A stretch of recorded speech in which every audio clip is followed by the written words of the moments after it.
They were bringing out a channel which was a little bit like a catch-up channel, so it was the very best of Channel 4 and the shows that everyone was talking about, so there was a lot of buzz. So whether it be a kind of Twitter buzz or something else, there was a lot of need to kind of re-show those shows, those programs, because that's just the way people watch TV these days. So they brought out this channel which basically gave you the top shows of the week and a chance to catch up and see them again if you've missed them throughout the sort of 7 days that followed that show. So it's kind of a sort of 24/7 approach where they're showing the best of. We looked at a variety of different ideas. I guess we're always keen to find the sort of simple solution, you know, that simple single idea that can kind of then live throughout the whole package. And you know, the way the original 4.7 logo was designed as a sort of 2D graphic showed that the 7 was on the sort of side of a segment of the 4. So it was kind of natural for us to look at that and how that lived three-dimensionally. So yes, we've got a variety of idents for 4.7, and some of them use more CGI than others, and a good example of one that uses very little CGI is the allotment. Most of that was captured in camera, and it's more of a sort of stitching technique and an edit technique that kind of brings that one to life. And then with Spaghetti Junction, there was a lot of photographic shots used, which were taken from a helicopter, and we kind of stitched those together to create the main basis. But there was a lot of additional kind of CGI added on top of that to bring that one to life.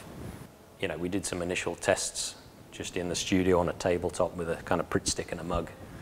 And we sort of soon realized, I mean, the technique kind of came after, obviously, the kind of concept of wanting to wrap things around a corner.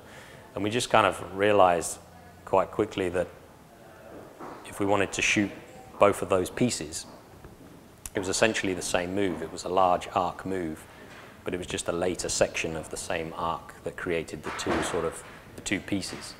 So the technique was just a single arc, and we would split the screen and just offset in time the same shot.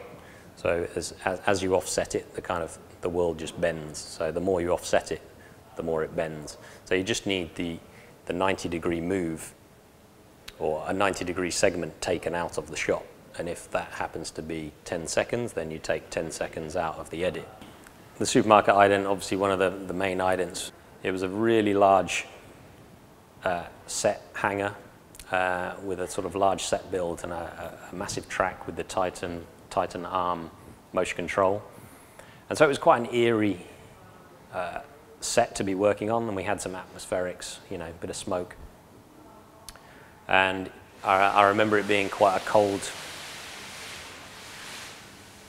day on set, and we were obviously working up the art direction for all of the props to make the supermarket.